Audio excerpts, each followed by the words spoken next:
Vamos à próxima questão.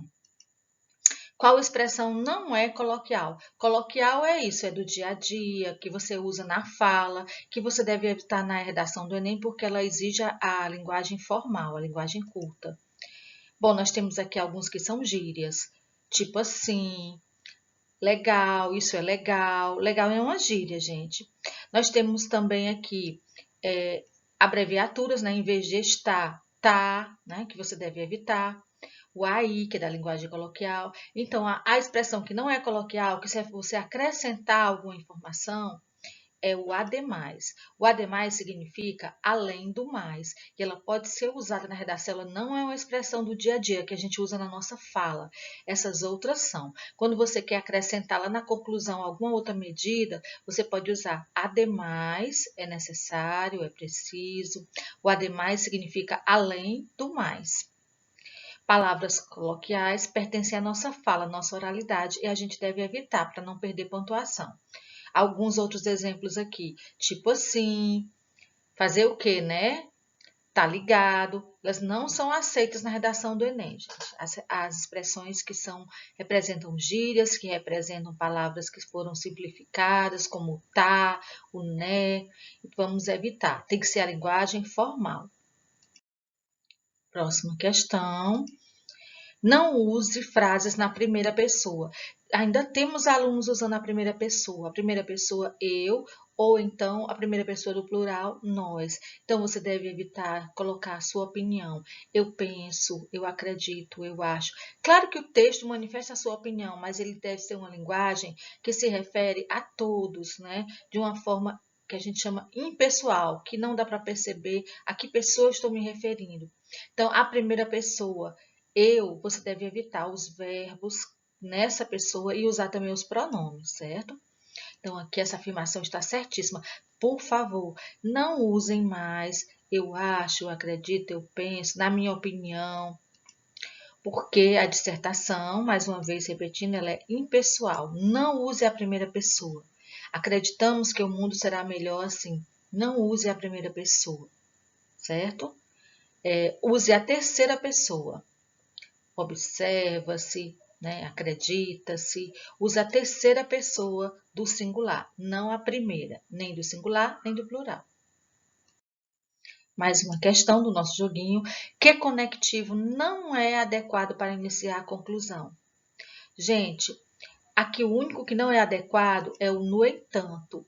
Por quê? Porque o no entanto, ele é adversativo, ele indica sentido oposto, sentido contrário. Se você já fez a redação inteira e chegar na conclusão e usar o no entanto, você está querendo dizer que tudo o que você disse, você vai colocar na conclusão agora o contrário.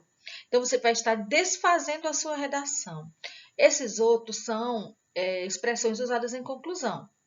Desse modo, portanto, assim. O destarte, que é uma palavra mais formal, ele significa desse modo, dessa arte, que significa desse modo, dessa forma. É uma linguagem mais formal, mas é uma expressão conclusiva.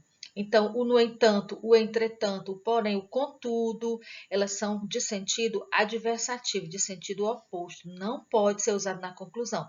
Se é conclusão, você vai usar uma conjunção conclusiva. Eu estou até aconselhando para vocês usarem a mais simples, que é o portanto. Se vocês usarem uma conjunção com sentido diferente, gente, vai ser um erro muito grave no seu texto, certo? Qual palavra apresenta escrita incorreta? Bom, tem algumas palavras simples que você não pode errar, como cidadão, consciência, adolescente. Palavras simples você não pode errar a escrita, né? E tem algumas que às vezes você quer usar uma palavra difícil, mas não sabe como se escreve. Então, cuidado com a ortografia.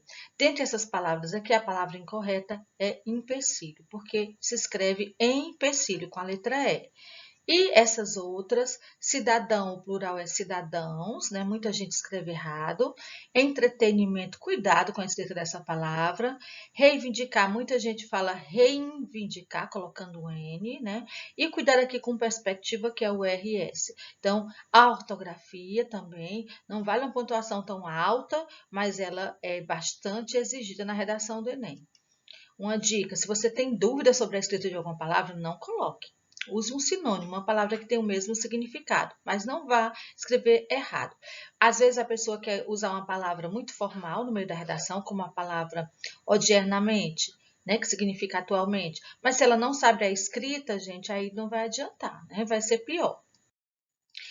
E, né, a última questão, o que não prejudica o aluno na redação do Enem? Foi uma questão bastante errada também. Gente, o que não prejudica o aluno na redação do Enem é não escrever o título. O título não é obrigatório. Então, se você deixa de escrever o título, você não é prejudicado, certo? Mas você é prejudicado se usar as abreviaturas da internet, se riscar as palavras, né? Quando você erra, basta passar um tracinho em cima.